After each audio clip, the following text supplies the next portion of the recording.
Hello, dear students. How are you? I hope you all are safe at home. Dear students, today I will teach you your chapter 8, the first empire. Okay, in this chapter, we will study about Mauryan Empire. What is Mauryan Empire? During the rule of Bimbisar and Ajatashatru, Magadha became a powerful kingdom. It continued to hold on to the position of supremacy under the Nanda dynasty. Means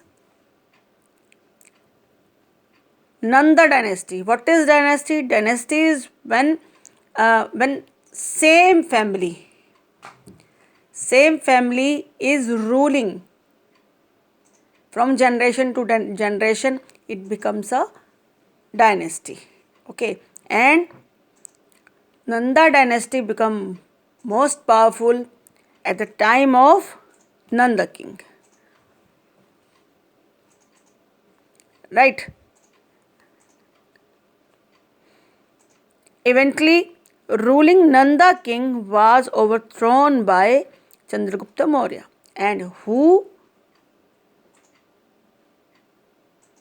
defeat him? He was Chandragupta Maurya. Right? Chandragupta Maurya was a pupil of Chanakya, Kautilya. His other name is Kautilya. Okay. A Buddhist story says that Chandragupta hailed from a land full of peacocks. Means why? From where this Maurya name come? Means he was the land of peacocks. So that's why. So he got the name. So he got the surname Maurya, and the dynasty founded by him is known as Mauryan dynasty. One more story is there behind this, that it says that Chandragupta's mother name was Mur. So he got the surname Maurya. Okay. Now about Chandragupta Maurya. Again, some few more lines I will tell you about Mauryan dynasty. The founder of the Mauryan dynasty was Chandragupta Maurya, who in 321 BCE defeated the last Nanda king. This empire encompassed the whole of the Indian subcontinent except South India. It was highly organized empire with efficient bureaucracy and economy, with its capital as Patliputra, present Patna. Right?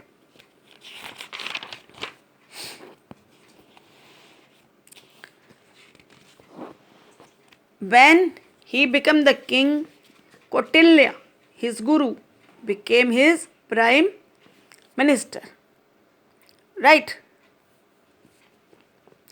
Chandragupta Maurya was the first Mauryan king who consolidated almost whole of the North India to set up an empire. In doing so, he was helped by his advisor Chanakya or Kautilya also. Okay. Both names are of one person. Chanakya was a wise scholar who has moved from Punjab towards northeast at the time of Alexander's invasion.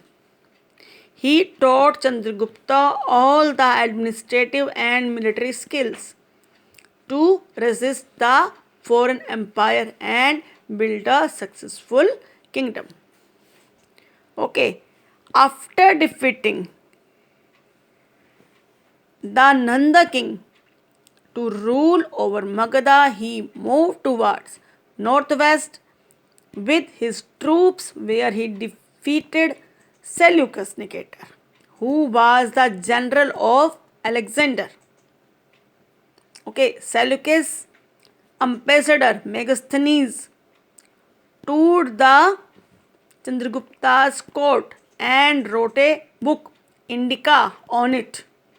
Thereafter, Chandragupta spread his empire southwards towards Vindhya range and Deccan plateau. His total region ranged over Afghanistan in the west to Bengal in the east and Narmada in the south. He built strong empire which included important cities like Takshila, Patliputra, Ujjain, Toshali, Suvarnanagari, right? Jain texts reveal that during his last days he renounced his throne to his son Bindusara, lived an ascetic life and died as a Jain. Now about Bindusara. Who was Bindusara?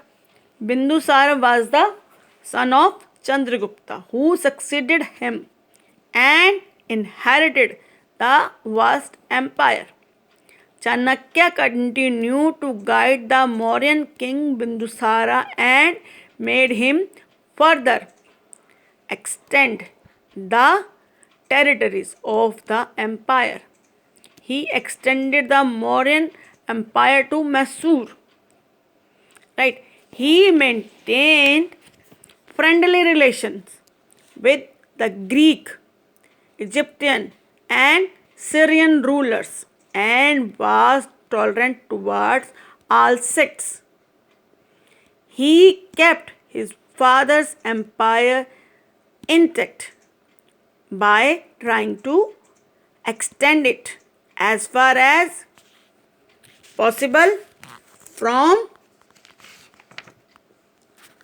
Bay of Bengal to the Arabian Sea, although there were revolts from Takshila during his reign, but he was successful to suppressing this revolt.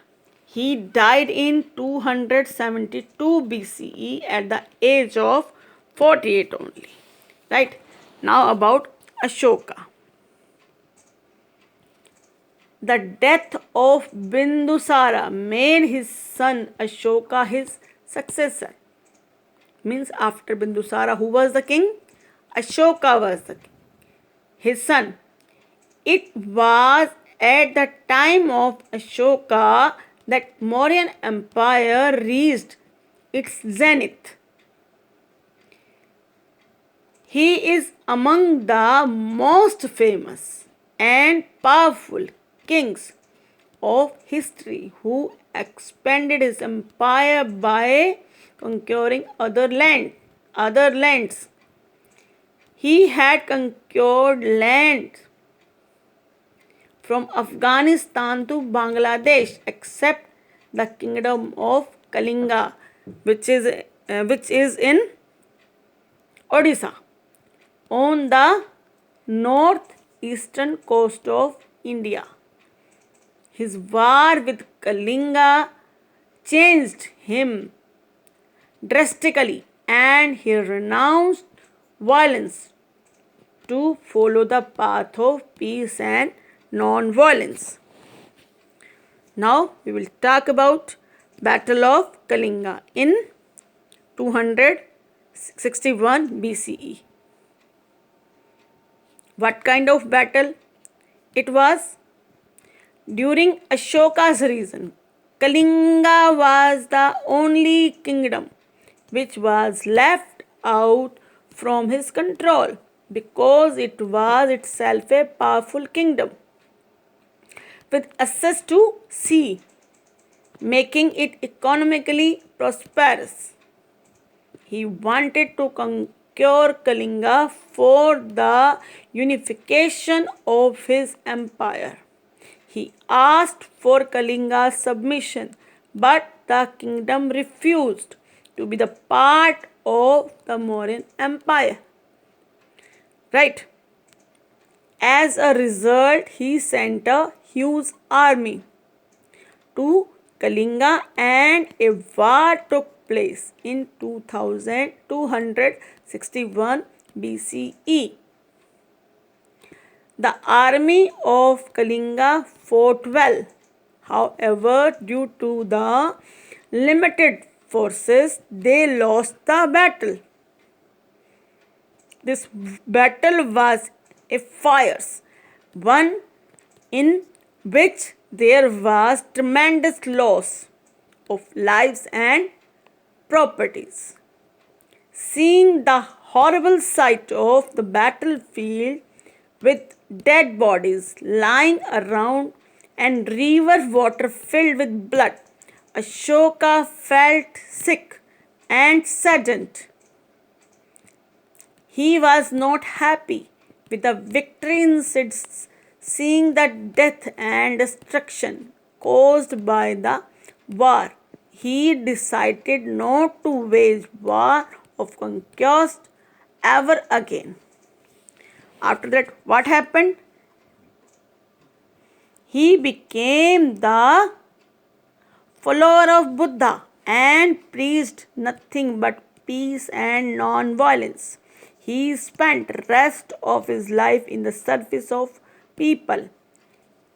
He was also referred as Devanam Priya or Piyadasi also, which means beloved of God. Now about Ashoka and Buddhism. Right. Ashoka accepted Buddhism after seeing the conquests of the Kalinga War. During his rule, he started propagating this religion by sending Buddhist missionaries throughout South Asia, Greece, Egypt. His patronage of Buddhism made it spread to the vast area. At political level, he made use of his religion to bring about the moral and social changes. These included the public work for the welfare of the people, peaceful coexistence with one another, respect of all religions, etc. He inscribed the Buddhism teaching on the rocks and pillars and issued moral edicts. He built number of stupas and monasteries for Buddhist monks. Ashoka's Dhamma or principles of Dhamma. Ashoka Dhamma. What is Dhamma? Is the Prakrit word, means natural word, right? Which is derived from the Sanskrit word dharma, which means duty.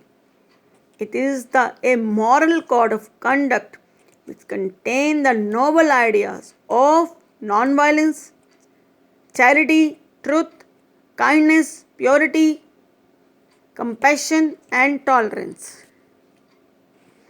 Right? The moral principles of Dhamma were inscribed on rock edicts. Some of them are obedience of elders, parents and teachers, give respect to everybody irrespective of caste, creed and religion, live peacefully in harmony with others, show equal love for all religions, speak truth, be kind and generous, and follow non-violence, treat everybody with compassion and avoid killing of animals and human beings. Ashoka employed the policy of Dhamma in several of his welfare measures. These measures were founding of hospitals for human and animals, planting of trees on the roadside for shade, construction of rest houses, digging of wells, etc. He tried his best to keep people of his empire happy. For that, he himself traveled across the empire to solve the problem of the people. Right, now about Ashokan edicts. Right, what are Ashokan edicts? Ashokan edicts on rocks and pillars are 21 in number, among which 14 are rock edicts and 7 are pillar edicts. These edicts were his royal orders which he sent to his people. His pillar edicts were issued later. The Ashokan pillars at Sarnath, now in Uttar Pradesh, has an emblem of lion carved over the top, which was chosen as the national emblem of independent India. These edicts, written in Prakrit and Brahmi script, are the oldest deciphered text. His edicts are found in India, Nepal, Afghanistan, and Pakistan. Okay.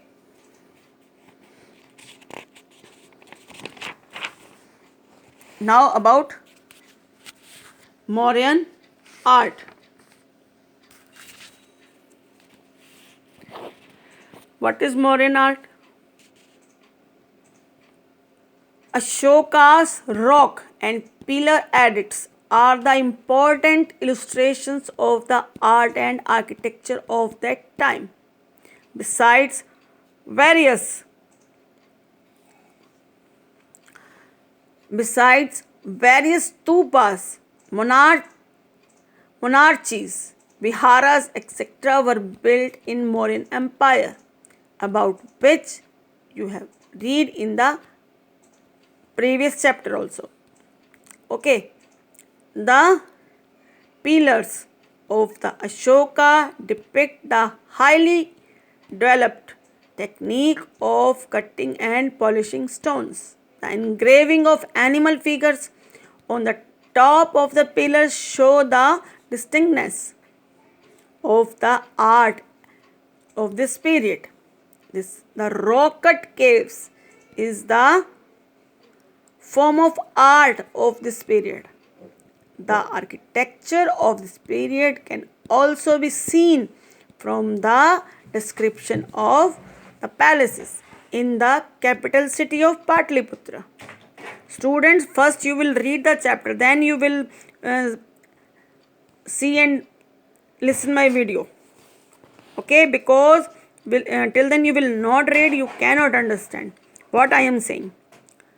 Not black polished ware was present in the period. Punch marked coins of different shapes carrying symbols of peacock have been found. Terracotta objects and sculpting on the cave walls is also the predominant features of the art of this period. Barbara caves near Bodh Gaya are the example of the rock-cut cave art of that time. Now about Mauryan administration. What is Mauryan administration? It functions at 4 levels: central level, provincial level, district level, village level. Right. Totally in one point I will tell you political level. Okay.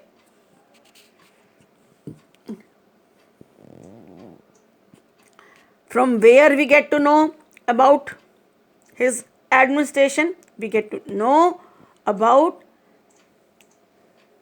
this administration through the works of Chanakya. Arthashastra is a book and Meghasane's book Indica. The features of the administration of dynasties are the Mauryan Empire was based on monarchy, where king was most powerful person with all the powers of running the government. Patliputra was the capital of the empire. King was assisted by the council of ministers or Mantri Parishad. The administration was divided into several departments with well defined duties. The whole of the kingdom was divided into provinces, which was governed by princes. The most important provinces were Takshila, है ना, उज्जैन, स्वर्णगिरी, तोशाली, है ना, and the head of the provinces who was Kumaras, princes, right?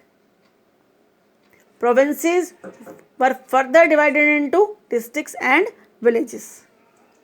For security of the kingdom, spy system. Spies were appointed. This is spy. Spies were appointed to keep a watch over the officials, right? And in that spy system, women were also included. Okay. Now about revenue. Now about welfare measures. Welfare measures, already I told you that what kind of things empire made, है ना, roads,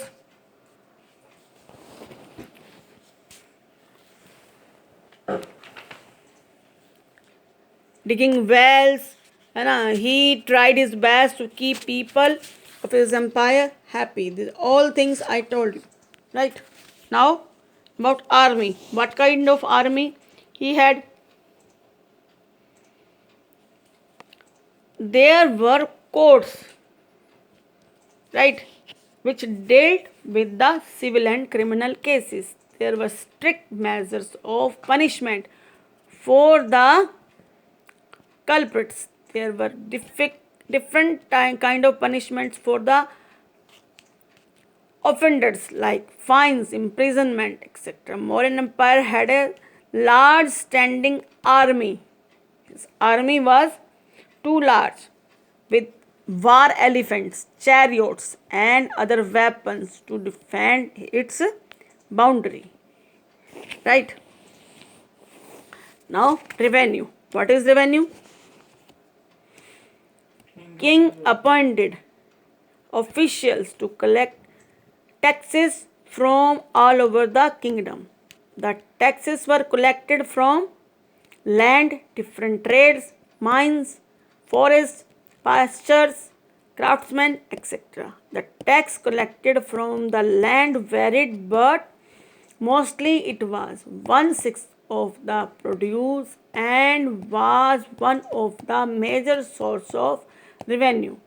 These taxes were then used for the welfare measures such as building of roads, houses, wells, etc. and the maintenance of army. Right? Now, occupations. Besides agricultural, the Mauryan Empire were benefited by trade.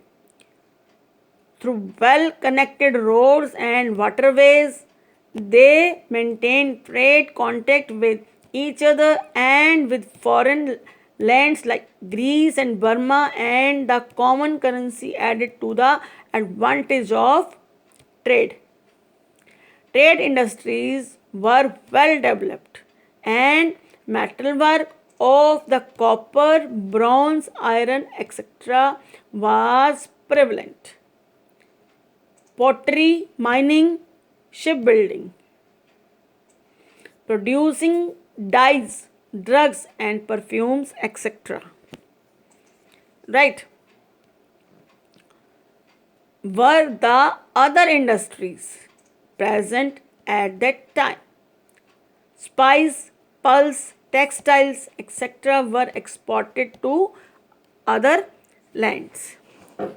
Right? Now sources. Sources means from where we came to know about this dynasty. Okay. Two kinds of sources are there: literary sources and archaeological sources. What were literary sources? Kautilya's Arthashastra, Vishakha Datta's Mudra Rakshasa, Megasthenes Indica are some of the literary sources about Mauryan administration and king. Kautilya, whose original name was Chanakya, wrote his book in Sanskrit, which tells us about the king and his council of that period. Vishakha Datta wrote his book in the form of drama in Sanskrit, which tells us about the socio-economic condition of the Mauryas. And who was Megasthenes? Megasthenes was the Greek ambassador in the court of Chandragupta Maurya, who gives us the picture of the administration, military organization, and social life of the empire. Right? What are archaeological sources? Rock edicts and pillars of Ashoka written in Brahmi script provide valuable information about him. These edicts tell us about the war he fought and the instructions he gave to his officers. Okay. Now, the decline of the Mauryans. Right? Decline means how the rule of this dynasty over. After the death of Ashoka in 232 BC, the Mauryan Empire began to decline. The reasons why the empire disintegrated were, what were those reasons? The weak successors after Ashoka, means their sons were not as powerful as Ashoka and Bindusara. Okay, they were weaker to handle the kingdom. Okay. The weak successor after Ashoka were the main reason of the breaking of the empire. They could not withstand the invasion from the southern part of the India. The empire being vast, their weak administrative capabilities led to breaking up of the far areas within the empire. The failure of the later kings to collect taxes result in the non-maintenance of the large army. Also, the revolt from Brahmins priests with the administration also weakened the empire. They could not do their ceremonial activities during the rule of Ashoka. The revolt and killing by the Brahmin priest Pushyamitra of the last Mauryan king Bridratha led to the formation of the Shunga dynasty. Okay, from in 185 BCE, this brought an end to the rule of Mauryan Empire. Okay, now this chapter is over. You will do all question answers also. You will learn also, and test will also be there. Okay, stay home, stay safe.